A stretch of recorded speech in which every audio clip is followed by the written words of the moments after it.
ਵੱਜ ਗਿਆ ਅਲਾਰਮ ਸਵੇਰ ਹੋ ਗਈ, ਕੰਮ ਛੁੱਟ ਜਾਣਾ ਈ ਜੇ ਦੇਰ ਹੋ ਗਈ। ਚੱਲ ਮੇਰਾ ਪੁੱਤ ਐ ਲੱਗਦੀ ਮੈਨੂੰ। ਆ ਜਾ ਆ ਜਾ ਆ ਜਾ। ਇੱਕ ਮਿੰਟ ਠਹਿਰ ਜਾ ਯਾਰ, ਮੈਂ ਤਾਂ ਕਹਿੰਦਾ ਵਾਪਸ ਚਲੀਏ। ਉਹ ਇੰਨਾ ਟੁਰ ਕੇ ਫਿਰ ਵਾਪਸ ਚੱਲੀਏ? ਫਿਰ ਕਹਿੰਦਾ ਬੂਟਾ ਗਾਲਾਂ ਕੱਢਦਾ। ਯਾਰ ਪਤਾ ਕੀ, ਅੰਦਰ ਜਾ ਕੇ ਵੀ ਜ਼ਲੀਲ ਹੀ ਹੋਣਾ ਹੈ। ਕਿਉਂ ਜ਼ਲੀਲ ਕਾਤੋਂ ਹੋਣਾ? ਅੰਦਰ ਜਾਵਾਂਗੇ, ਅਗਰ ਕਾਮਰਾਨ ਨੇ ਪੁੱਛ ਲਿਆ ਕੌਣ ਹੈ, ਮੈਂ ਤੇ ਕਹਿਣਾ ਮੇਰਾ ਯਾਰ ਹੈ। ਹਾਂ ਕਿ ਉਹਨੂੰ ਪਤਾ ਅੱਗੋਂ ਕੀ ਕਹਿਣਾ ਹੈ? ਕੀ ਕਹਿਣਾ? ਇਹ ਸ਼ਕਲੋਂ ਚੋਰ ਲੱਗਦਾ ਹੈ। ਤੇ ਬਰੇਜ਼ ਯਾਰ ਤੂੰ ਬਾਅਦ ਨਹੀਂ ਆਣਾ ਗੱਲ ਕਹਿਣ ਤੋਂ। ਹੈ ਲਾਹੌਰ ਦੇ ਵਿੱਚ ਪੂਰੇ 'ਚ ਤੂੰ ਧਮਾ ਦਿੱਤਾ ਸੀ ਕਿ ਸ਼ਕਲੋਂ ਚੋਰ ਲੱਗਦਾ, ਸ਼ਕਲੋਂ ਚੋਰ ਲੱਗਦਾ। ਮੇਰੇ ਆਪਣੇ ਬੱਚੇ ਖਿਡੌਣੇ ਲਗਾਉਣ ਲੱਗ ਪੈਂਦੇ ਕਿ ਅੱਬਾ ਆ ਗਿਆ ਚੋਰੀ ਨਾ ਕਰ ਲੈ ਕਿਤੇ। ਮੈਂ ਆਪਣਾ ਪਰਸ ਕੱਢ ਕੇ 50 ਦਫਾ ਵੇਖਦਾ, ਇਹਦੇ ਚੋਂ ਮੈਂ ਹੀ ਤੇ ਨਹੀਂ ਕਿਤੇ ਚੋਰੀ ਕਰ ਲਈ। ਗੱਲ ਸੁਣ, ਯੂਕੇ 'ਚ ਤੂੰ ਮੈਨੂੰ ਚੋਰ ਨਹੀਂ ਕਹਿਣਾ। ਯਾਰ ਮੈਂ ਪਾਗਲ ਤੈਨੂੰ ਚੋਰ ਕਹਾਂ? ਤੂੰ ਮੇਰਾ ਯਾਰ ਹੈ, ਮੈਂ ਕਿਉਂ ਚੋਰ ਕਵਾਂਗਾ? ਹਾਂ। ਮੈਂ ਤੈਨੂੰ ਚੋਰ ਕਹਿ ਸਕਦਾ? ਸਾਰੀ ਜ਼ਿੰਦਗੀ ਸ਼ਰਾਫਤ ਨਾਲ ਗੁਜ਼ਾਰੀ ਹੈ, ਤੂੰ ਚੋਰ ਹੈ ਹੀ ਨਹੀਂ। ਹਾਂ। ਕੌਣ ਕਹੇਗਾ ਤੈਨੂੰ ਚੋਰ? ਤੂੰ ਚੋਰ ਲੱਗਦਾ ਹੈ? ਤੈਨੂੰ ਜਿਹੜਾ ਇੱਥੇ ਚੋਰ ਕਹੇ ਉਹਦੀ ਲੱਤਾਂ ਨਾ ਵੱਢ ਦੇ। ਤੂੰ ਬੋਲਣੋਂ ਹਟੇਂਗਾ ਤੇ ਮੈਨੂੰ ਲੋਕੀ ਕਹਿਣਗੇ ਨਾ। ਤੂੰ ਹੀ ਨਹੀਂ ਬੋਲਣੋਂ ਹਟਣ ਡਿਆ।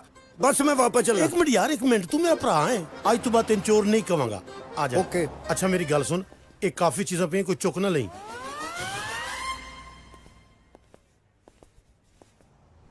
ਯਾਰ ਤੂੰ ਕੁੜੀ ਲੱਭਣ ਆਇਆ, ਤੂੰ ਇੱਥੇ ਆ ਬੁੱਤ ਵੇਖੀ ਜਾਣਿਆ। ਪੁੱਤਰ ਡਿਜ਼ਾਈਨ ਤੇ ਚੈੱਕ ਕਰ ਲਈਏ ਨਾ। ਕੋਈ ਲੰਮੀ ਜੀ ਵੇਖ ਲੈ, ਫਿਰ ਤੁਹਾਡੇ ਘਰ ਇੱਕ ਵੀ ਨਹੀਂ ਹੈਗੀ। ਬਕਵਾਸ ਨਾ ਕਰ। ਆ ਇੱਧਰ ਕਾਮਰਾਨ।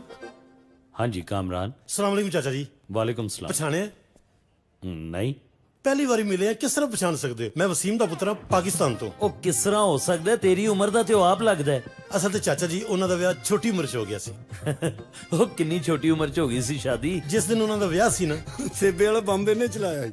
ਹਾਂਜੀ, ਮੈਂ ਉੱਥੇ ਫਿਰ ਰਿਹਾ ਸੀ। ਮੈਨੂੰ ਉਹਨਾਂ ਨੇ ਪੁੱਛਿਆ ਤੂੰ ਕੌਣ ਹੈ? ਮੈਂ ਕਿਹਾ ਮੈਂ ਤੁਹਾਡੇ ਘਰ ਹੋਣ ਹੈ। ਕਮਾਲ ਪਿਆ ਕਰਦੇ ਹੋ ਚਾਚਾ ਜੀ, ਤੁਸੀਂ ਮਜ਼ਾਕ ਕਰਨ ਬਾਅਦ ਨਹੀਂ ਆਉਂਦੇ। ਅੱਛਾ ਚਲੋ ਛੱਡੋ, ਆਓ ਕੀ ਲੈਣਾ ਜੀ? ਇੱਕ ਪੱਕੀ ਕੁੜੀ ਦੇ ਦਿਓ। ਹੈ?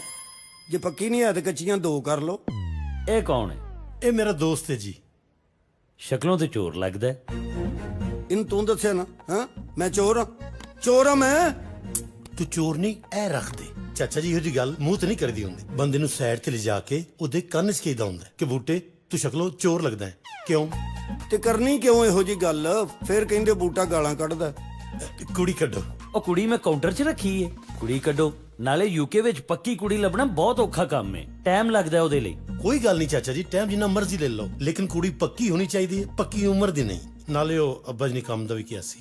ਕੰਮ ਕਿਸ ਤਰ੍ਹਾਂ? ਤੁਹਾਡੇ ਤੇ ਪੇਪਰ ਹੀ ਕੰਪਲੀਟ ਨਹੀਂ। ਜਾਂ ਤੇ ਤੁਹਾਨੂੰ ਮਜ਼ਦੂਰਾਂ ਨਾਲ ਜਾਣਾ ਪਏਗਾ ਤੇ ਜਾਂ ਤੁਹਾਨੂੰ ਫਿਰ ਖੇਤਾਂ 'ਚ। ਇੱਥੇ ਵੀ ਲੋਕ ਖੇਤਾਂ 'ਚ ਜਾਂਦੇ ਨੇ। ਚਾਚਾ ਜੀ ਅਸੀਂ ਫਨਕਾਰ ਹੁੰਨੇ ਆ। ਤੇ ਫਿਰ ਤੁਹਾਨੂੰ ਮੈਂ ਸਾਹਮਣੇ ਵਾਲੇ ਢਾਬੇ 'ਚ ਭੇਜ ਦੇਣਾ। ਵੱਜ ਗਿਆ ਅਲਾਰਮ ਸਵੇਰ ਹੋ ਗਈ।